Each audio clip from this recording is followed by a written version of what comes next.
High বন্ধুরা, কেমন আছো? আশা করছি ভালো আছো। আমিও ভালো আছি। অয়ন্তিকা ব্লগে সবাইকে স্বাগত জানাই। দেখতে পাচ্ছ বসে আছি, ট্রেন থেকেই তোমাদেরকে ভিডিওটা শুরু করছি। আর এখানে আমার মা, আমার শাশুড়ি আর তোমাদের দাদা ভাই, ওরা অয়ন্তিকাকে নিয়ে যাচ্ছিলাম আমার দাদা শ্বশুরের বাড়ি, মানে তোমার দাদা ভাইয়ের মানে দাদুর কাছে। মানে ওই দাদা ভাইয়ের দাদুর খুবই শরীর খারাপ। কারণ কি হয়েছিল আমি বলছি তোমাদেরকে। কারণ হয়েছে মানে তোমার দাদা ভাইয়ের বড় জেঠু মারা গেছে। তা রাত্রিবেলা মারা গেছিল, সেখানে খবর পেয়ে এবার তোমার দাদা ভাইয়ের দাদুর অবস্থা খুবই খারাপ ছিল। আমাদেরকে ফোন করে বলল বড় মামি যে তোরা যে যেখানে আছিস তাড়াতাড়ি আয়, সবাইকে দেখতে চাইছে, কারণ দাদুর অবস্থা খুবই খারাপ। তাই আমরা তাড়াতাড়ি করে রেডি হয়ে সঙ্গে সঙ্গে যে যা পড়েছিল সঙ্গে সঙ্গে তাড়াতাড়ি করে বেরিয়ে পড়েছিলাম।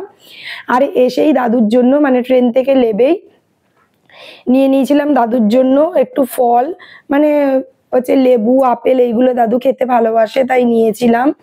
আর তারপরেই আমরা ওখান থেকে হেঁটে আবার অটো ধরবো বলে গেছিলাম। মানে আমার মানে দিদি শাশুড়ির বাড়ি হচ্ছে তোমার দক্ষিণ বারাসাত ওখানে। আর ওখান থেকে আবার যেতে হবে, মানে হচ্ছে ওখান থেকে 45 মিনিট অটোতে লাগে। তাই ওখান থেকে আবার বেরিয়ে, স্টেশন থেকে বেরিয়ে তোমার দাদাভাই একটু মিষ্টিও নিয়ে নিল দাদুর জন্য। তারপরে আমরা অটোতে বসেছিলাম অনেকক্ষণ, কারণ অনেকটাই বেলা হয়ে গেছিলো। কারণ আমাদের যখন ফোন আসে তখন বেলা 9টা ছিল, আর আমাদের যেতে যেতে 2:30 বেজে গেছিল। তাই এখান থেকে অটো করে এসে তারপরে আমরা হাঁটতে হাঁটতে আবার যেতে হচ্ছিল, মানে 10 মিনিট মতো হাঁটা পথ ছিল। তাই আমরা ওই রাস্তা দিয়ে হেঁটে হেঁটে যাচ্ছিলাম। আর সত্যিকারে যেরকম বৃষ্টি হচ্ছে সেরকম কাদা। তুমি অনেকদিন আসনি তো বুঝে উঠতে পারো। এখানে মা দেখো না কাদা পাড়িয়ে পাড়িয়ে যাচ্ছে, আর তার মধ্যে মাও যাচ্ছিল। আমি তো খুবই হাসছিলাম সেই সময়। আর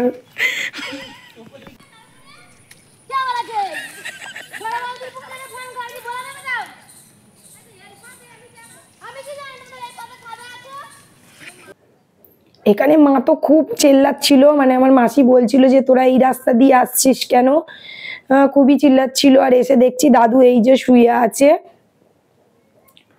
আমি বললাম ও দাদু তুমি এত চিন্তা করছো কেন? চিন্তা করলে কি সবকিছু ঠিক হয়ে যাবে? কিচ্ছু হবে না, তুমি একটু ভালো থাকো, তাহলে তো সবাই তো ভালো থাকবে। বলো, তোমার চিন্তায় তো সবাই কাজকর্ম ছেড়ে সবাই তো চলে এসেছে। আর সত্যি কথা আমার দিদি শাশুড়ি আর দাদা শ্বশুরা ওরা হচ্ছে নিরামিষই খায়, মানে ওরা হচ্ছে বৈষ্ণব। তাই সেই জন্য ওরা কোনো কিছু মাছ, চিংড়ি, পেঁয়াজ কোনো কিছু ছোঁয় না। তাই পাশের বাড়ি এই যে দিদাটা দেখতে পাচ্ছ, এই দিদাটার বাড়ির একটু ডাল ভাত করেছিল, মানে শ্মশান থেকে, মানে ওই দাদুটাকে পুড়িয়ে এসে তারপর শ্মশান থেকে এসে একটু ডাল ভাত আমাদের জন্য করেছিল, জানে সবাই তো কম বেশি আসবে, তাই ডাল ভাত করেছিল। আর এইদিকে মাকে দেখলে বসে খাচ্ছিল, কারণ কালকে ছিল তোমার ওই একাদশী, তাই মা ভাত খাবে না বলে আমার মা বসে বসে ওই ফল খাচ্ছিল, আর দিদাও ফল খাচ্ছিল।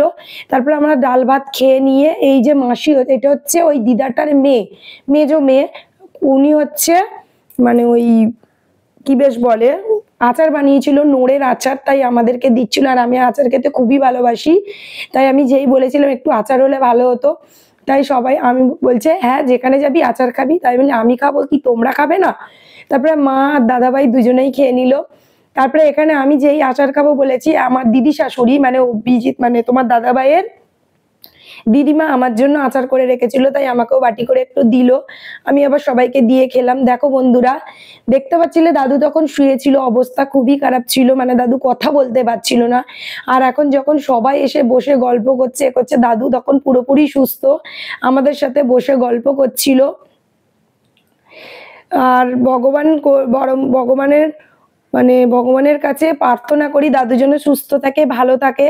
আর ওখান থেকে একটা গাছের ডাল নিয়ে নিয়েছিলাম, মানে আমি ফুল গাছ খুবই পছন্দ করি, ওখান থেকে একটা ফুল গাছ নিয়ে বেরিয়ে পড়েছিলাম। কারণ অনেক সন্ধে হয়ে যাচ্ছিল, আমরা 7টায় ট্রেন ধরবো বলে টোটো বুক করেছিলাম, টোটো করে আবার সবাই মিলে চলে এসেছিলাম।